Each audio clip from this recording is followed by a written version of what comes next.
ही काळी आई धनधान्य देई, ही काळी आई धनधान्य देई.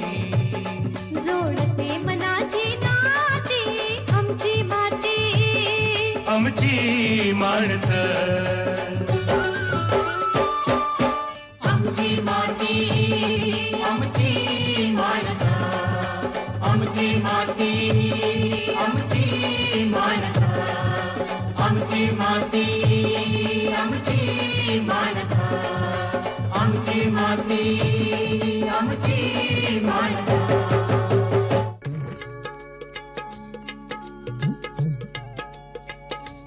फळं आणि भाजीपाला म्हणजे खनिज आणि जीवनसत्वांची कोठारं, मानवी आरोग्याचे संरक्षक आणि संवर्धक आहेत. म्हणून आपल्या आहारामध्ये त्यांचा नियमित समावेश असावा. अल्पकाळ टिकणाऱ्या फळं आणि भाजीपाल्यापासून केलेल्या प्रक्रियायुक्त पदार्थांमुळे वर्षभर त्याचा आपल्याला उपभोग घेता येतो. अलीकडे मोठ्या प्रमाणावर नवीन जाती आणि मशागतीच्या पद्धतीमध्ये संशोधनानं उत्क्रांती होऊन सध्या फळांच्या आणि भाज्यांच्या उत्पादनामध्ये मोठी वाढ झाली आहे. फळं आणि भाज्या नाशवंत असल्यामुळे त्यांच्या काढणीनंतर प्रत्यक्ष खाण्यासाठी उपयोगात येईपर्यंत 65 ते 70% शिल्लक राहतात. तसंच फळं आणि भाज्यांची बाजारपेठेमध्ये गरजेपेक्षा जास्त आवक झाली तर त्यांचं मोठ्या प्रमाणामध्ये नुकसान होतं. त्यांच्यावर योग्य प्रकारे प्रक्रिया केल्यास हे नुकसान टाळता येतं. शिवाय ग्रामीण भागामध्ये रोजगाराचं एक साधन निर्माण होईल. भारत देश हा फळं आणि भाजीपाला उत्पादनामध्ये जगामध्ये दुसऱ्या क्रमांकावर आहे. 265 दशलक्ष टन इतकी आवश्यकता येते. त्यानंतर त्याचे न्यूट्रिएंट्स आपल्याला शरीरामध्ये आहारामध्ये समाविष्ट करता येतात.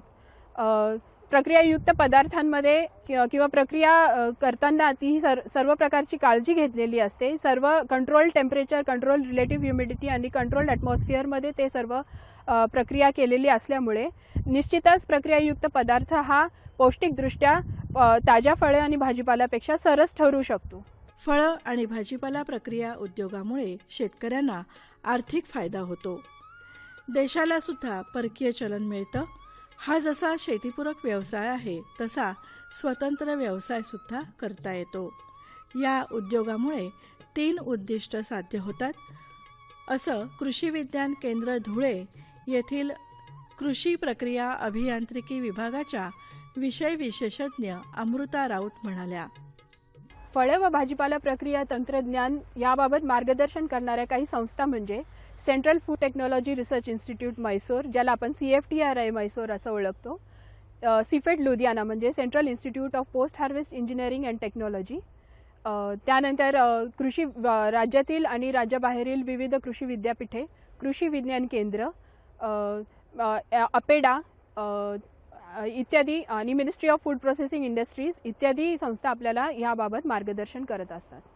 प्रक्रिया उद्योगासाठी वित्त उभारणी करण्यासाठी विविध संस्था आणि मंत्रालय आपल्याला मदत करतात. त्यामध्ये प्रामुख्याने नॅशनल हॉर्टिकल्चर बोर्ड ह्यांच्याकडनं जी योजना आपल्याला मिळते किंवा ज्याचा लाभ आपण घेऊ शकतो, त्यामध्ये 20% हे अर्थसहाय्य नॅशनल हॉर्टिकल्चर बोर्ड यांच्याकडनं केलं जातं आणि 50% अर्थसहाय्य कर्जाच्या स्वरूपामध्ये नाबार्ड यांच्याकडनं मिळतं.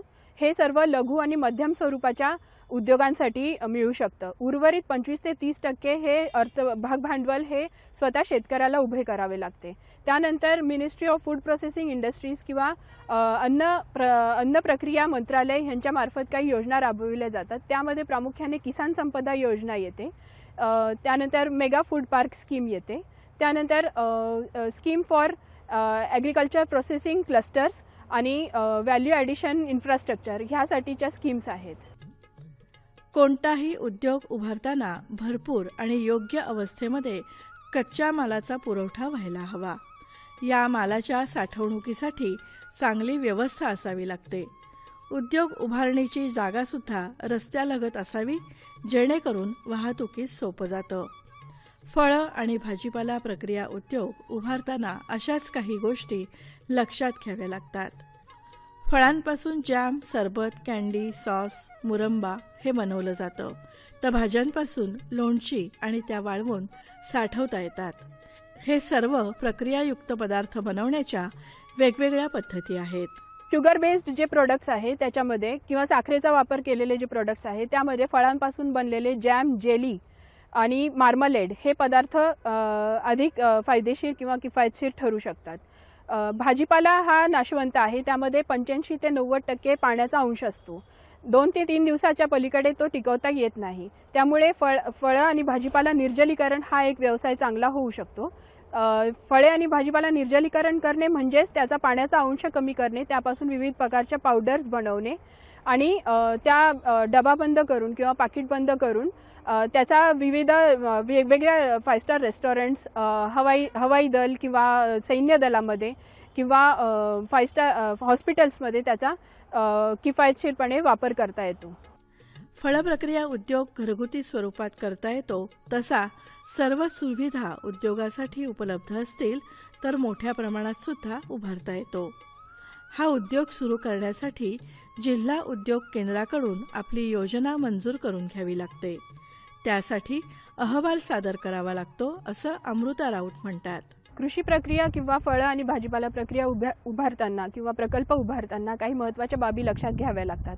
ते म्हणजे फळ प्रक्रिया युनिट कुठं उभारायचे आहे ह्याची जागा निवड करणे, त्यापूर्वी मार्केट सर्वे करणे की जेणेकरून आपण प्रक्रियायुक्त पदार्थ तयार केल्यानंतर त्याला विक्रीसाठी कुठं मार्केट उपलब्ध होतं ह्याबाबतचा अभ्यास, प्रकल्प अहवाल तयार करणे, कच्च्या मालाची उपलब्धता पाहणे, कुशल मजूर वीज पुरवठा आणि पाण्याची मुबलक उपलब्धता असणे या बाबी आपल्याला लक्षात घ्याव्या लागतात. तर सर्वप्रथम कच्च्या मालाची उपलब्धता. जिथे फळे आणि भाजीपाला मुबलक प्रमाणात उत्पादित होतोय अशा शेतकऱ्यांनी लघु स्तरावरती फळं आणि भाजीपाला प्रक्रिया उद्योग सुरू करण्यास काही हरकत नाही. जिथे फार्मर प्रोड्युसर ऑर्गनायझेशन्स किंवा शेतकरी गट किंवा शेतकरी उत्पादक कंपन्या आहेत त्यांनी मध्यम स्तरावरची फळ प्रक्रिया उद्योग उभं करण्यास काही हरकत नाही. राष्ट्रीय आणि आंतरराष्ट्रीय स्तरावरती फळ प्रक्रिया उद्योग उभा करण्यासाठी मोठ्या स्वरूपाचे फळ प्रक्रिया उद्योग उभे करावे लागतात. हे झालं कच्च्या मालाबाबतची निवड. त्यानंतर प्रकल्प अहवाल तयार करणे. कोणताही प्रकल्प किंवा प्रोजेक्ट सुरू करण्यापूर्वी आपल्याला वित्ताची किंवा आर्थिक चणचण भासू शकते. त्याच्यासाठी बँका आणि सहकारी तत्वावरच्या संस्था आपल्याला मदत करत असतात. पण अशा संस्थांना प्रकल्प अहवाल सादर करणे हे क्रमप्राप्त आहे. प्रकल्प अहवाल हा कृषी प्रक्रिया तज्ज्ञांकडनं अथवा CA कडनं बनविला जातो. त्यामध्ये काही बाबी महत्त्वाच्या असतात. प्रथम म्हणजे उद्योगाचं इंट्रोडक्शन किंवा उद्योग कोणता करायचा आहे ह्याबाबतचा अभ्यास. दुसरं म्हणजे कच्च्या मालाची उपलब्धता. तिसरं म्हणजे आपल्याला इमारत आणि मशिनरीची उपलब्धता. चौथं म्हणजे विक्री व्यवस्था. आणि शेवटचं म्हणजे जिथे आपल्याला प्रकल्प उभारायचा आहे अशा मार्केटचा अभ्यास. अहवाल हा निरनिराळ्या तांत्रिक मार्गदर्शक संस्थांशी संपर्क साधून सद्य परिस्थितीनुसार आणि सत्य परिस्थितीदर्शक बनवावा. कारण वित्तीय संस्थांकडून मदत मिळवताना ही योजना अतिशय बारकाईनं तपासली जाते. अन्न प्रक्रिया उद्योग थेट ग्राहकांच्या मोठ्या प्रमाणावर प्रक्रिया उद्योगांची उभारणी आपल्याकडे झालेली नाही. परंतु तरीही शेतीमालाचं मूल्यवर्धन होऊन शेतकऱ्यांचं उत्पन्न वाढावं यासाठी आधुनिक तंत्रज्ञानावर आधारित प्रकल्प उभारण्यासाठी वेगवेगळ्या योजनेअंतर्गत शासनाकडून अर्थसहाय्य केलं जातं. शेतकरी बंधू, महिला आणि ग्रामीण युवक यांना माझा एकच संदेश आहे की फळे आणि भाजीपाला उत्पादनात जेव्हा अधिक उत्पादन येते त्यावेळेस त्याची नासाडी होण्याची शक्यता असते. बाजारभाव ढासळतात, त्यामुळे आपण तो फेकून देत असतो. असं न करता त्यांनी प्रक्रियाकडे वळावे आणि त्याचे शेल्फ लाईफ किंवा स्टोरेज लाईफ वाढवून ते जेव्हा मार्केटमध्ये उपलब्ध नसेल त्यावेळेस किफायतशीर भावामध्ये त्यांनी ते प्रक्रियायुक्त पदार्थ विकावेत. अशा पद्धतीने त्यांची शेती तर किफायतशीर होईलच, पण ती व्यापारक्षम आणि निर्यातक्षम सुद्धा होऊ शकेल. शेतकरी बंधूंनो, कृषी प्रक्रियेच्या माध्यमातून आपण रोजगार निर्मिती करू शकता.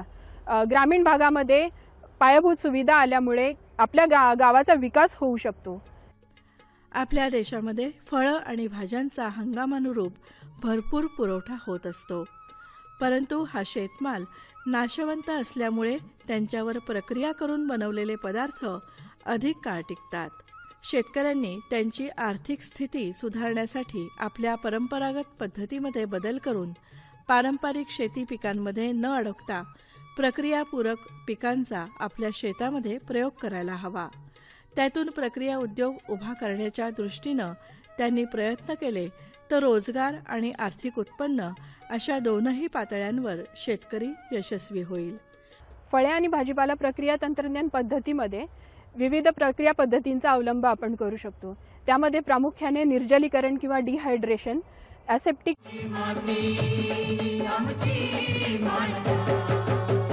फळांपेक्षा त्यापासून बनवलेल्या प्रक्रियायुक्त पदार्थांना बाजारामध्ये चांगली किंमत मिळते. याचा अनुभव जळगाव जिल्ह्यातील प्रकाश पाटील यांना देखील आला. ते म्हणतात, आम्ही अतिरिक्त फळांवर प्रक्रिया करून बाजारामध्ये विकल्यामुळे चांगला नफा मिळाला. आवळ्यापासून कँडी, जॅम, लोणचं, सरबत हे पदार्थ आम्ही बनवत असतो. त्याची बर्फी हे पदार्थ बनवून मार्केटला विक्री करत असतो. त्याच्यात ग्राहकांचा चांगला प्रतिसाद मिळत आहे. त्याच्यात कुठल्याही प्रकारचा रंग किंवा टिकवण क्षमतेसाठी आम्ही कुठलाही पदार्थ वापरत नाही. लिंबू लोणचे आणि लिंबू जॅम बनवून मार्केटला विकत असतो. लिंबू फळं हे स्वतःच्या शेतातून ताजे फळं तोडून आणून निरोगी आणि चांगले फळं काढून त्यांच्यापासून लोणचं बनवलं जातं. लोणच्याच्या लिंबूच्या फोडी केल्या जातात. अगोदर फोडी करून त्यांना शिजवलं जातं आणि त्यानंतर त्याच्यामध्ये योग्य ते मसाले टाकून लिंबू लोणचं तयार केलं जातं. त्याचप्रमाणे जॅमसुद्धा तयार करण्यासाठी तसेच करावे लागते.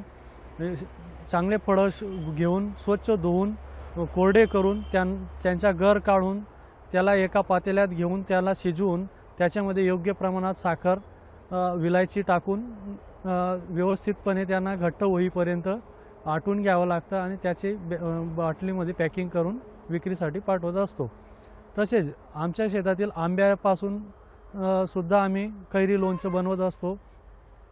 ते लोणचे पण तसेच कैऱ्या चांगल्या व्यवस्थित धुवून त्यांच्या फोडी करून स्वच्छ करून त्याच्यामध्ये योग्य ते मसाले मिक्स केले जातात आणि त्याला 5-6 दिवस साठवून ठेवायला लागतात. त्यानंतर त्यांना मार्केटमध्ये पाठवण्यासाठी एका पॅकिंग बॉटलमध्ये पाव किलोपासून 5 किलोपर्यंतच्या पॅकिंगमध्ये आम्ही तयार करून ते मार्केटमध्ये पाठवत असतो. फळांपासून जॅम, लोणचं, सरबत, सॉस, कँडी, तर भाज्यांपासून लोणचं, पावडर, सुकवलेल्या भाज्या असे वेगवेगळे पदार्थ तयार केले जातात. या प्रत्येकाची प्रक्रिया वेगवेगळी असते. त्यामुळे प्रक्रिया उद्योग उभारताना अनेक प्रकारची यंत्र आणि साहित्य लागतं.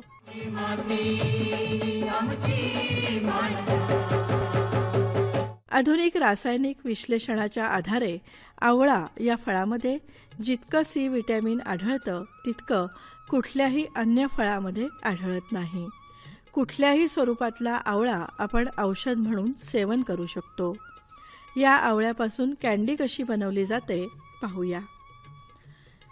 इथे आपल्याला शीतपेय सुद्धा दिसत आहेत, जे आवळा आणि डाळिंबापासून तयार केलेली आहेत. आता आपण पाहूयात आवळ्यापासून आवळा कँडी कशी बनवायची. तर आवळा कँडी बनवण्यासाठी सर्वप्रथम आपल्याला पूर्ण पिकलेले रसदार आणि मध्यम ते मोठ्या आकाराचे आवळे निवडायचे आहेत.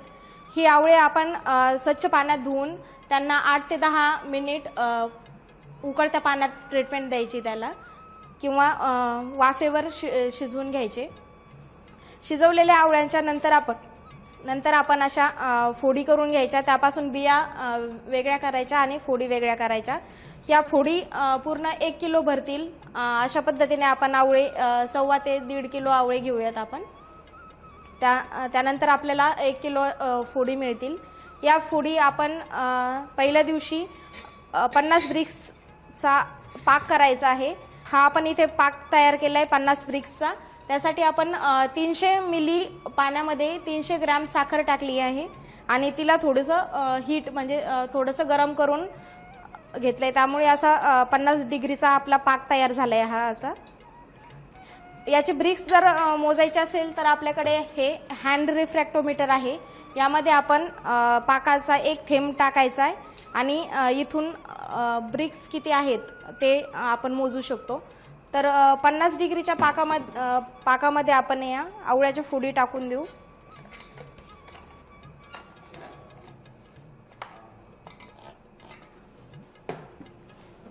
या पूर्ण फोडी आपण या पाकामध्ये मिक्स करून घ्यायच्या आहेत. या अशा पद्धतीने पाकात त्या बुडतील अशा पद्धतीने ठेवायचे. सावलीमध्ये जर सुकवायची असेल कॅन्डी तर तिला 3 ते 4 दिवस तुम्ही सावलीत सुकवू शकता. त्यानंतर तुम्ही प्लॅस्टिकच्या पिशवीत तिला बंद करून विक्रीसाठी ठेवू शकता. अशा पद्धतीने हे आवळे पूर्णपणे पाकात बुडवायचे आहेत. या पाकामध्ये आपण 1% सायट्रिक ॲसिड टाकलेलं आहे. 1% सायट्रिक ॲसिड म्हणजे 1 किलो आवळ्या कॅन्डीसाठी आपल्याला 10 ग्रॅम सायट्रिक आम्ल टाकायचं आहे. त्यानंतर हे जे आवळे आहेत पाकात मुरवलेले ते पूर्ण 24 तास असेच ठेवायचे. 24 तासानंतर याचा ब्रिक्स 25 ते 30% कमी होतो. तो ब्रिक्स पुन्हा दुसऱ्या दिवशी वाढवण्यासाठी त्याच्यात परत 350 ते 400 ग्रॅम साखर टाकायची आहे. त्यानंतर तिसऱ्या दिवशी परत ब्रिक्स 70 डिग्री करण्यासाठी आपल्याला परत 500 ते 600 ग्रॅम साखर टाकायची. त्यानंतर 5व्या दिवशी पुन्हा 150 ग्रॅम साखर टाकायची आणि हलवायचे दररोज ते मिश्रण. ही जी आवळा कॅन्डी आहे ही 7व्या ते 8व्या दिवशी आपल्याला पाकातून काढायची आणि झटपट स्वच्छ पाण्याने धुवून किंवा मलमलच्या कापडावर आपण त्याला सुकवू शकतो. पाण्याने धुतल्यानंतर ती एकतर आपण मेकॅनिकल ड्रायर पाण्याने धुतल्यानंतर आपण ती मेकॅनिकल ड्रायरमध्ये वाळवू शकतो किंवा मग उन्हामध्ये वाळवू शकतो. हे आपण 1% सायट्रिक ॲसिड या पाकामध्ये टाकत आहोत. त्याच्यामुळे याची गुणवत्ता तसेच टिकवण क्षमता वाढू शकते. 24 तास आपण ही कॅन्डी अशी पाकात ठेवल्यानंतर आपल्याला परत एकदा त्यात 300 ग्रॅम साखर टाकायची आहे. ही आपण साखर कॅन्डीमध्ये टाकल्यानंतर पुन्हा एकदा ते व्यवस्थित मिक्स करायचं.